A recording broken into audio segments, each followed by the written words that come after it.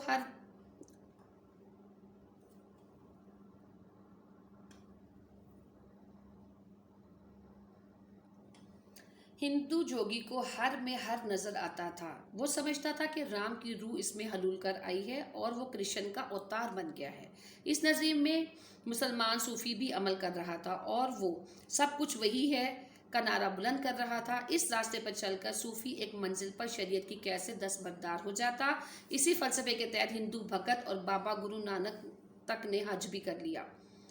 حضرت میاں میر نے امرتسر کے گردوارے پر اپنے ہاتھوں سے سونے کا کلش رکھا اور حسین شاہ اپنے ہندو مرید کی صحبت میں مادھو لال حسین بن گیا۔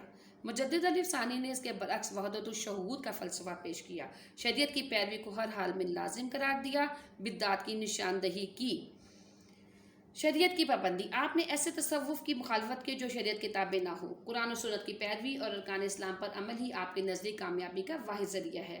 آپ نے ہندوستان میں تصوف کا نقش بندی سلسلہ متعارف کرایا۔ یہ سلسلہ شریعت کی مکمل پابندی کرتا ہے۔ سلسلہ نقش بندی نے تصوف پر شریعت کے پہرے بٹھا دیے اور طریق و شریعت کو دین کی پٹری پر ڈال دیا۔ بدعات کی ممانعت، اللہ تعالیٰ نے دین کو حضرت محمد صلی اللہ علیہ وآلہ وسلم پر مکمل کر دیا۔ اسی طرح شریعت میں بھی قرآن و سنت کے مطابق مکمل ہو چکی تھی۔ اکبر بادشاہ کے دور میں اسلام میں بہت سی ہندوانہ رسم و رواج اور عقائد شامل ہو گئے۔ اس طرح اسلام اور ہندومت میں تمیز کرنا مشکل ہو گیا تھا۔ ہر نئی بات جس کی اصل دین سے ثابت نہ ہو بدعت اور گمراہی ہے۔ حضرت مجدد علی ثانی نے تمام بدعات کی جو ہے وہ شدید مخالفت کی۔ دو قومی نظریہ وحدت الوجود کا منطقی نتیجہ وحدت ادیان کی صورت میں نکلتا تھا۔ جب سب چیزوں کی حقیقت ایک ہے اور سب کچھ وہی ہے تو تمام مذاہب کی اصل بھی ایک ہے۔